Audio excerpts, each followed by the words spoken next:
You need to be bored. If you don't learn how to be bored, your life will lose its meaning and you'll end up more depressed. That sounds dramatic, I know, but it is true. And there's a reason for that. We treat boredom like a defect that needs to be fixed immediately. The truth is actually the opposite. Boredom has an essential biological function. When your mind isn't busy processing a video, reading a text, or listening to music, your brain switches its operating system. It activates a set of structures called the default mode network. But the technical name doesn't matter much. What you need to understand is when it happens. Imagine your mind is a factory that can only organize its stock when the machines stop. The default mode is that cleanup. It only turns on when you have absolutely nothing to do. In this state, your mind organizes memories, solves problems you've been stuck on, and creates connections between ideas. Without boredom, you're just consuming what others think, but you never process what you feel. You're like a library with books all over the floor, but being bored is what actually puts them back on the shelves. In one experiment, Harvard researchers conducted a simple test. They placed people in an empty room for 15 minutes. The rule was straightforward. Sit there and do nothing. There were no distractions at all, just a single button on a table. If you pressed it, you'd get a painful electric shock. The choice was clear: stay bored or get shocked. And the result was stunning. The vast majority of participants chose to press the button over and over again. They actually preferred physical pain to 15 minutes of deep boredom. We hate boredom because it wakes up parts of the brain we'd rather keep asleep. The default mode network forces the mind to wander. It brings uncomfortable questions to the surface. What am I doing with my life? Do my choices even make sense? Boredom pushes you straight into the big existential questions. When you're bored, you're forced to face reality. The result of running from these questions is the explosive rise in anxiety and depression we see today. People simply don't know what their life's purpose is. And worse, we aren't even trying to find out. Instead of facing that discomfort, we've learned to kill the silence with a single gesture. The answer is in your pocket. Every time you feel a bit bored and immediately grab your phone, it gets much harder to find meaning in the real things around you. You lose the connection with your environment and with yourself. That's a guaranteed recipe for anxiety, depression, and that heavy feeling that something's missing from your life.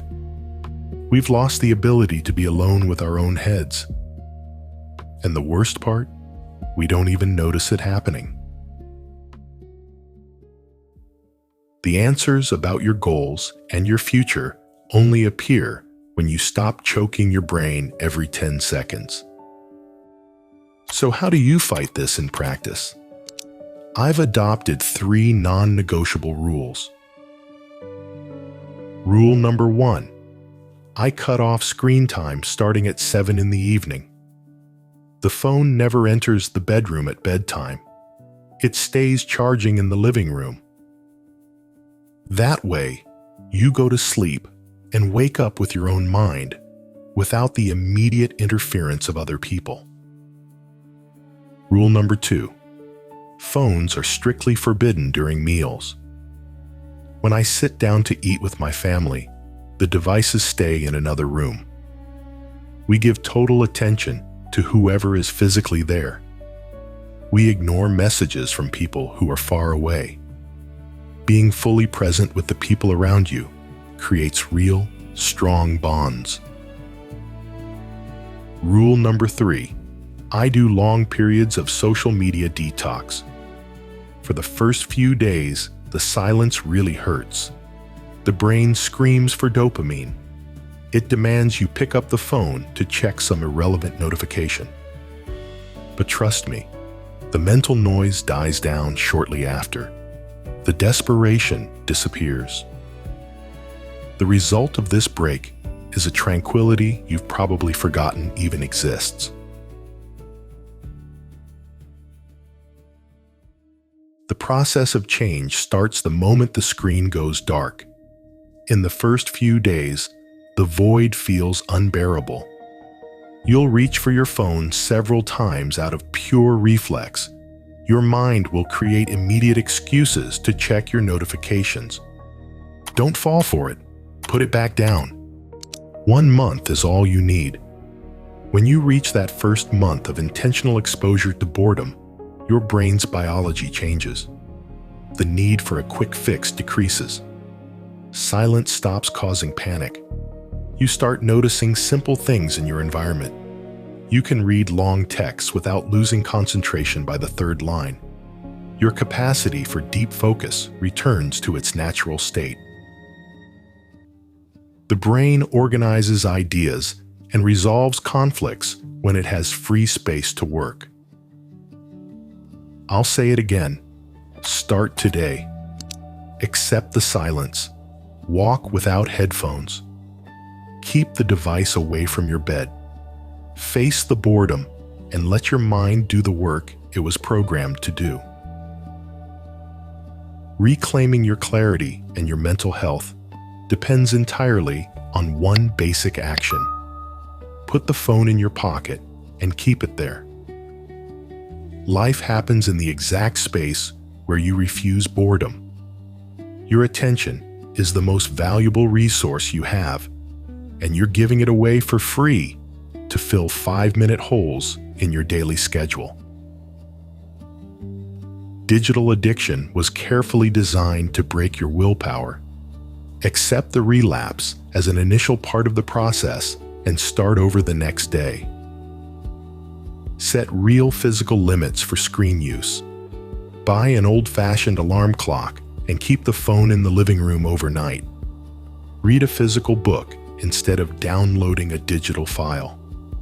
Remove the apps you open out of pure reflex and keep only the tools you need for work. The world keeps spinning. The news keeps happening. But you stop carrying the weight of events you have no control over. This state of continuous presence transforms your perception of time. Physical and mental presence becomes your natural state. Boredom stops being a problem and starts being a tool for rest. Most people will stay stuck in this cycle. They'll spend the next 10 years numb, reacting to notifications and feeling a void they can't explain. They'll keep running from the silence because they're afraid of what they might find out about themselves. You have the chance to take a different path. Mental clarity, creativity, and peace of mind aren't gifts reserved for a few. They're the direct results of those who decide to turn off the external noise. Don't wait for the perfect moment or for a calmer phase of life. Digital noise will never stop on its own. Platforms are designed to hook your attention until the last possible second. The decision to stop is yours alone. From now on, silence will be your new standard of quality.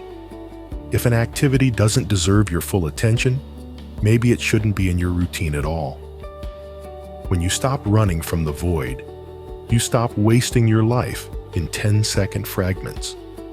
You get your depth back.